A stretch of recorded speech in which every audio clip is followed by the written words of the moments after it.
name is Deo-Gracias Houndolo. I'm a Benin national, and for the past 12 years, my commitment is essentially to promote the production, the accessibility, and the use of evidence to inform public policies, to inform decision-making in the field of development.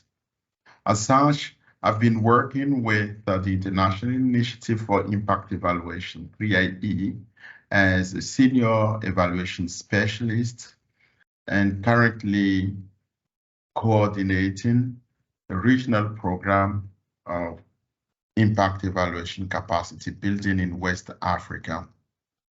But you know, beyond working with 3IE, I also support teaching in many countries, many universities, but mainly at the University of Abomey-Calavi in Benin. I teach subjects related to public policy analysis, impact evaluation methods, and also subjects related to policy design. And knowing that the University of Abomey-Calavi is one of the leading organizations that train people in West Africa, recently I started also supporting the African School of Economics in teaching, in training new capacities in this same field of policy, evidence, analysis, methods. Over the years, I have trained a few who actually requested having an institutional contest where they can come for training and they can also contribute to the work that we are doing. That effort has been encouraged over the years, and back in 2021, as a result of COVID, I got a triggered moment to set up the African Institute for Monitoring and Impact Evaluation called Le Baromètre. Since then, as the leader of Le Baromètre, I put together a team that is helping to develop digital solutions in the field of M&E. That essentially is about me and my commitment to improve decision-making with evidence-informed activities is what I think would definitely contribute more to help Africa, do better as a continent. Thank you. My name once again is Josephine Watera, and I work in the Parliament of Uganda. I've had a lot in my journey in terms of this evidence space. I've previously served on the board of International Development Evaluation Association, and as a board member, I had this responsibility and role to try and build systems that can support evidence use across, especially Sub-Saharan Africa. And I'm glad that I've been part of this with the Parliament of Malawi, with Parliament of Zambia, Parliament of South Africa. And I'm also glad that I've participated in the early processes of developing of evidence systems also for parliaments. We actually have now a running project called the Parliamentary Oversight and Tracking System.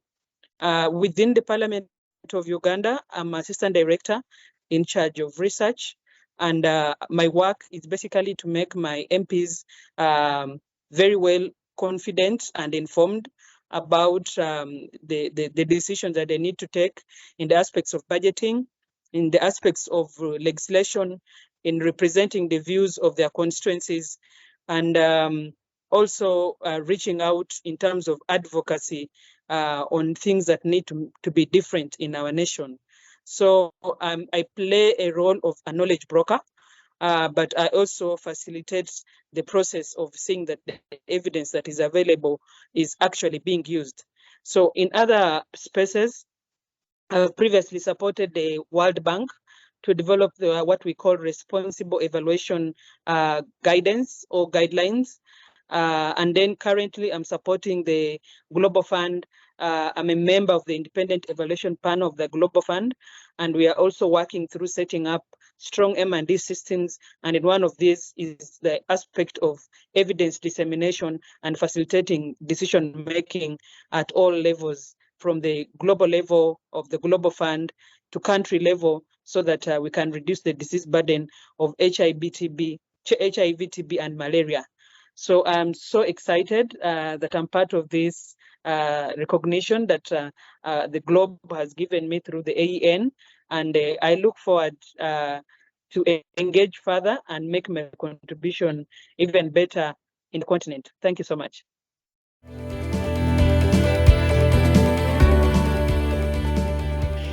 So I'm Justina Onumah. I'm from Ghana. I am a senior research scientist with the Science and Technology Policy Research Institute. It is one of the 13 research institutes under the Council for Scientific and Industrial Research, CSIR Ghana. So we are actually mandated to carry out policy-related research that are in the area of science and technology. So one of our key activities that we do is engagement with policymakers at the highest level. We also contribute to the Science, Technology and Innovation Policy of Ghana, which is currently under review, which we are also contributors of. And mainly in our work, we create forums for engagement.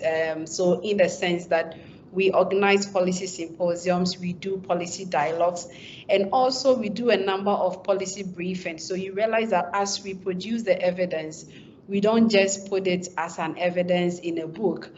We try to synthesize it in policy briefings so that it becomes easily consumed by the evidence users, i.e. policymakers. So that is what we do here at the Science and Technology Policy Research Institute. So we've even contributed in developing some new policies here in Ghana, which has been approved by Parliament, and we are very happy about, and particularly the aflatoxin policy that one of our colleagues led, and which is a plus for us, because as evidence producers, what we excite about is for us to see that our work is being uptaken by policymakers or any other end user. So aside the science policy space, I also have a background in agricultural economics and development studies. So in my research, I'm particularly interested in the economics of innovation and development. So I also do a number of impact assessment as well. And I also like enterprise development in the agricultural and rural space. So basically in research, that is what I usually focus on. So let's say aside research, I'm also very passionate about mentorship. So I do a lot of mentorship, especially for our younger generation as well. Coming into the IELA awards and the evidence space, for me, this is an opportunity for me to build extra capacity in this space, because as long as I find myself within, especially with the institute that I work with, I'm mandated to do this. I'm mandated to carry out evidence such that policymakers will be able to use it to influence policymaking processes. So I'm hoping to build more capacities, and I'm also hoping to collaborate with all of you, because it is actually through collaboration that together we can actually forge the evidence-based policymaking action here in Africa.